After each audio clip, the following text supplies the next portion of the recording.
Halo guys, welcome back to Spivari Channel. Balik lagi sama gue Yong. Kali ini kita lagi di Bandara Soekarno-Hatta. Kita bakal berangkat terbang ke Thailand untuk join drifting di D1GP Asia. Jadi hari pertama kita bakal ada practice dulu sebelum D1GP. Besok di hari kedua kita ada round 3 dan langsung lanjut ke hari berikutnya round 4. Jadi ya untuk kalian yang penasaran kenapa kemarin kita banyak vakum, karena kita prepare mobil untuk di Indonesia dan juga di Thailand. Jadi ya saksikan dulu guys, stay tune. He will bring the prince to manhood and help him to destroy evil. Then what do you want of me? The evil warrior has sent a team of assassins led by Ninja Temple to kill the prince. You must stop them.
Oke guys, di sini gue mau jelasin track layout di D1GP untuk besok.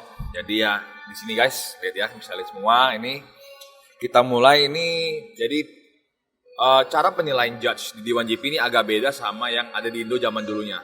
Jadi udah belasan tahun kita menggunakan rules yang dimana kita pakai biasa rules Drift Master atau Formula Drift.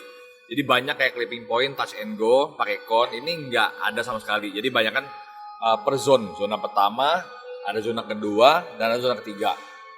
Nah, lucunya di D1GP ini ada namanya kayak dari zona pertama ke zona kedua, dia kayak ada putus gitu. Sebelum masuk, kayak kita mau straighten atau melintir, itu nggak zero. Dia langsung lanjut ke zona 2-nya baru dapat poin lagi. Jadi hampir mustahil untuk dapat nilai 0 di D1GP. Kebanyakan kayak kalau udah straighten atau spin out itu bahkan 30-20 udah dapat poin minimal. Oke, langsung aja. Ini straight line-nya untuk initiate jauh banget. Itu bisa kayak entry speed-nya 130 sampai mungkin 140 ke atas. Jadi mungkin kita pakai third gear sampai fourth gear. Jadi bener-bener kayak kencang banget lah entry speed-nya. Langsung dari entry speed initiate langsung masuk ke zone pertama. Di sini kita ambil agak inner, habis itu langsung ke outer clipping point. Jadi untuk clipping point penilaian judge di D1GP itu kalau misalnya roda full di kotak belakang outer clipping point, itu dapat nilai plus 10 per zone ya. Kalau agak keluar dikit itu plus 5, kalau bisa di depan mungkin plus 3 atau plus 2. Kalau keluar negatif 5 atau 10 gitu. Nah, lanjut dari zona pertama ke zona kedua ini agak aneh. Jadi putus dulu, ke S dulu besar, S kecil bentar. Itu kalau abis itu mau straighten atau spin out itu enggak, paling nilai cuma minus 5 atau minus 10. Lanjut ke zona 2, ini langsung ke inner dikit, langsung ke outer. Sama nilainya, jadi masuk kotak plus 10, kalau dikit plus 5, kalau misalnya keluar mungkin plus 2. Kalau misalnya, kalau keluar dikit dia minus 0 atau minus 10 minus 5. Dari zona kedua lanjut ke langsung zona 3, nggak ada putus-putus lagi. Jadi zona 3 beda penilaian lagi ke outer, langsung seperti biasa plus 10, plus 5 atau kurang penilaian kalau keluar. Dan langsung habis zona ketiga langsung ke finish. Jadi ya itu aja yang gue tahu untuk layout di D1GP untuk besok. So guys, itulah penerangan gua untuk penilaian judge di D1GP dan layout track apa aja yang harus dinilai dari jurinya. Jadi ya semoga jelas. Kalau misalnya tidak jelas boleh komen-komen di bawah ya guys. See you. Halo guys, kita udah sampai di Thailand. Kita sekarang lagi di tempat tim drifting kita di 1GP. Lagi di Trinity Motor Service. Jadi sekarang kita lagi ngapain di sini? Kita lagi nengokin mobil yang bakal gue pakai di 1GP Thailand. Jadi inilah guys mobilnya. Ini Seviro bermesin 2JZ. Powernya sekitar kalau low boost itu 650. Dan kalau high boost bisa sampai 800-an. Jadi ya kita langsung sekarang mau bahas aja deh. Ada apa aja sih di Seviro 2JZ ini ya guys. Come on.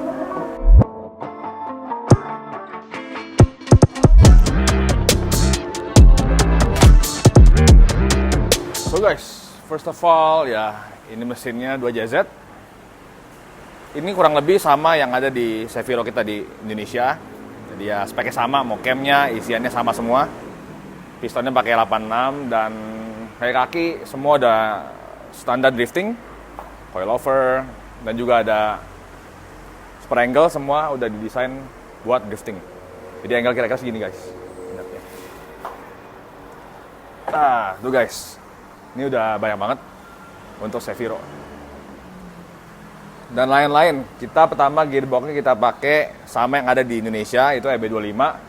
Tapi dalamnya udah pakai OS Giken. Jadi dia punya rasio jauh lebih panjang daripada yang originalnya. Kalau bagian belakang semua sama sih, kayak rasio gardannya itu pakai Skyline R33, R34, pakai RSD. Sama yang belakang juga udah pakai knuckle dan camber arm, itu dari Driftworks sama custom dari Trinity Service juga. Kalau yang lain-lain ya semua sama lah. Kalau turbo juga sama GTX 35. Jadi ya itu guys, kita juga mau cek-cek dulu sebelum berangkat. Jadi semoga nggak ada apa-apa. Jadi finger cross kita bakal sampai Buriram tepat waktu. So guys, langsung di sini kita di Trinity ada mobil yang gue suka banget di sini. Jadi ya ini kita langsung lihat. Ini Silvia, sini 2JZ sekitar 700 sampai 900 HP. Ini mesinnya mundur guys. Jadi biasanya itu mesin di sini. Sekarang dimundurin firewall tembusin. Di sini boleh banget firewall tembusin karena kalau misalnya terlalu banyak peraturan di Thailand katanya itu orang nggak mau ikut. Jadi di sini lebih leluasa lah kalau kita punya settingan mobil gitu loh. Dan lanjut kita ke body kitnya ini, sorry kita lupa ngomong body kitnya, ini pakai Origin Labo. Jadi ya ini gua banget guys, Silvia pakai Origin Labo. Nah setup kaki-kakinya ini bukan pakai wide sweep, tapi ini pakai DK. Ini jadi kayak wide sweepnya versi Taiwan lah, tapi ini udah oke banget di Thailand banyak yang pakai. Dan angle-nya gede, juga laju. Terus yang kedua kita lanjut ke dalam aja guys. Oke guys, ini kita langsung ke dalam aja. Jadi ini langsung pertama kali kita buka pintu. Ini full carbon fiber. Dan ini bener-bener enteng. Tadi ketiup angin aja kayak langsung gerak-gerak tuh. Ini ada kipas angin tuh, gerak sendiri. Jadi bener-bener enteng nih guys mobil. Semua di cut out semua. Ini body semua udah trondol. Jadi ini semua fiber. Ini white body-nya Origin Labo, sama body kit semua Origin Labo. Jadi yang langsung kita highlight pas masuk ke mobil, itu di sini transmisi langsung pakai Samsonas guys. Nah ini sequential yang bener-bener proper untuk drifting. Jadi semua anak drift master semua James Dean apa sudah pakai ini. Terus nah di Thailand ini, jadi mereka nggak terlalu fancy, mereka cukup pakai namanya F-Con V ini dari HKS. Jadi ini semacam piggyback tapi dia udah standalone. Jadi ya nggak terlalu canggih ini, cuman cukup mumpuni buat Thailand dan ini sangat kencang buat di Thailand.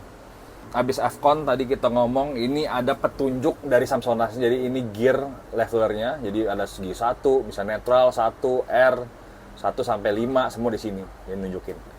Dan juga untuk start dan ignition ini semua rapih di sini. Jadi belum ada PDM, ini masih manual tapi ya sudah cukup. Ini bagus banget. Pakai rocker arm switch. Ya ini mobil quite simple, even nggak ada passenger bucket seatnya. Dia udah standar di 1GP Asia. So guys, tadi gue lupa, ini di bawah ini udah diganti sama pedal box. Jadi yang ini yang gantung di atas, yang punya gue di bawah. Ini jauh much better. Kenapa? Karena ya jaraknya kayak lebih nggak jongkok lah, kayak standar lebih enak, tapi lebih kokoh. Tuh, kokoh banget.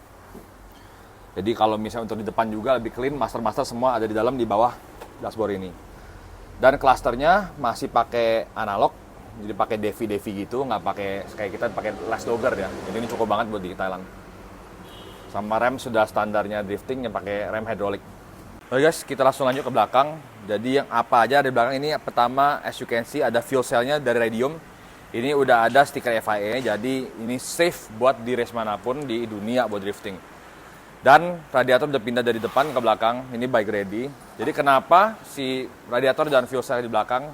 Itu karena kita mau tekan berat bobot mobil 50-50 ke di atas gardan juga. Jadi lebih balance pas kita lagi switching sama lagi chasing. Jadi ya untuk belakang itu aja. Jadi inilah review singkat kita untuk S19 Samsonas ini dari Trinity. Langsung lanjut ke track ya guys. See you.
Halo guys, kita udah di Buriram Chang International Circuit di Buriram ya. Jadi kita baru aja beres practice hari pertama dengan Seviro Trinity Motor Service. Kita juga udah tempel-tempel, baru aja beres tempel stiker Trinity Motor Service. Of course GT Radial, Belcott, LMS Indonesia, dan tentunya BTX. Jadi ya hari ini capek banget karena bener-bener gua baru coba ini mobil, sebelumnya belum pernah coba. Jadi ya settingan baru semua. Tadi siang sempat nggak cocok settingannya, jadi kita coba map kita naikin lagi, kaki-kaki kita coba adjust lagi, dan akhirnya kita dapat traksi dan speed yang bagus. Jadi ya finger cross, besok kita latihan lagi untuk day 2. See you guys the next day, alright?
guys, kita baru aja beres practice day 2. Hari ini praktisnya kurang maksimal karena tadi ada problem di clutch-nya. Kita udah bongkar, udah pasang lagi. Sekarang mobil udah jalan lagi. Jadi tadi juga baru beres briefing. Kita bagi-bagi di sini tuh kita kayak undian. Jadi ada grup A, B, C, D. Kebetulan hari Sabtu itu dan hari Minggu kita dapat grup D. Jadi paling terakhir. Terus tadi juga udah dijelasin bagaimana cara tandem di D1GP scoring-scoringnya. Jadi ya first of all gue mau jelasin. Nah inilah layout track di D1GP. Buriram Chang International Circuit. Jadi ini initiate zone di sini. Ya, gue pakai mobil ini ya, bos. Nah, jadi ini initiate, langsung ke first clipping point di sini. Besok langsung ke outer clipping zone. Ini nggak boleh ada rem tangan segala macam. Ini harus full throttle. Langsung ke sektor ini. Ini nggak gitu dihitung. Yang ini sektor yang ini. Terus langsung masuk sektor 3. Ini ada first clipping point, front clipping point lagi. Lanjut di sini outer zone. Ini agak bebas tapi maintain line dalam dikit. Ini agak susah di sini guys. Jadi kalau misalnya kita terlalu nge-feint ini bakal langsung melintir. Jadi ya hati-hati di sini guys. Langsung zone 3 ini outer clipping point lagi. Lanjut finish. Nah, untuk kayak tandem itu di sini agak sulit karena kenapa? Banyak driver dari Jepang, termasuk gue juga. Ini nge-feint di sini big flick di sini. Big flick dia langsung masuk begini. Jadi tadi driver dia ngomong kalau misalnya mereka tahu semua driving style semua driver di sini. Jadi kalau misalnya di practice dia feint gede begini, harus begini juga. Kalau misalnya mereka ngelihat yang pakai rem tangan itu langsung didak poinnya besar banget. Terus kalau di belakang itu harus mimik sebisa mungkin. Kalau misalnya driver depan feint ya kita feint juga, tapi bagusnya di belakang, nggak boleh di sebelah. Kalau sebelah feint ya kena nabrakan. Ya, jadi harus feint. Kalau dia bisa feint ya kita feint juga. Kalau nggak ya udah kita lurus. Dia udah initiate baru kita masuk ke dalam. Jadi gitu guys. Harus ikutin following line-nya begini. Nah, kata judge-nya lagi, kita sebisa mungkin nempel. Jadi mau misalnya line-nya salah di sini, ya kita nempel sini. Atau kalau misalnya mobil kenceng yang depan nggak bisa ngejar, kita boleh ikuti qualification line. Jadi begini guys tuh.